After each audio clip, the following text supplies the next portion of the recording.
আজকে আমাদের মুরাদনগরে জনাব কায়কোবাদ দাদার উদ্দেশ্যে তো আমরা ওনার নির্দেশে ছাত্র সমাবেশ মহাসমাবেশ মুরাদনগর উপজেলার তো আমরা স্বেচ্ছাসেবক দল ওইখানে গিয়ে আমরা ছাত্রছাত্রীদের নিয়ন্ত্রণ করব।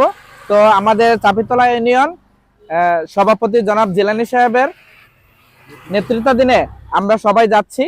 অরাজনৈতিক আজকে ছাত্রদের সাথে দাদা মত বিনিময় করবেন, সেই সুবাদে আমরা ৮ নং চাবিতলা ইউনিয়নের পক্ষ থেকে স্বেচ্ছাসেবক মুরাদনগরের 22টি ইউনিয়নের স্কুল কলেজের ছাত্রদের সাথে মত বিনিময় করবেন।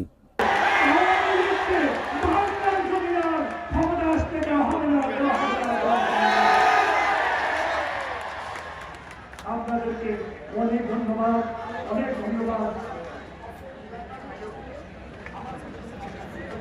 এবং শতাধিক আহত ব্যক্তিদেরকে চিকিৎসা দেওয়া হয়েছে।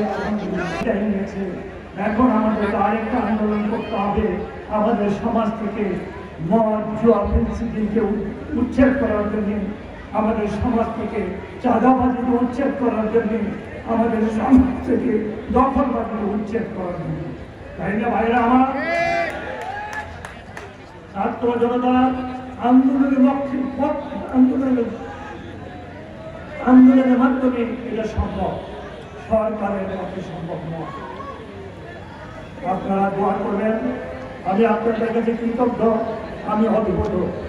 আপনারা আজকে এখানে এসেছেন। গত ২০-২৫ বছর আগে মুরাদনগরে এক খণ্ড জমি, এক কারির জমি কিনতে যেত ১,০০০ টাকায়। আজকে সেই এক শতক জমির দাম হয়েছে লক্ষ টাকা, যা বিক্রি করে আপনার বাপদাদারা আপনাদের উচ্চশিক্ষার জন্য বিদেশে প্রেরণ, আপনাদের ভাই বোনদেরকে বিবাহ এবং আপনাদের বিভিন্ন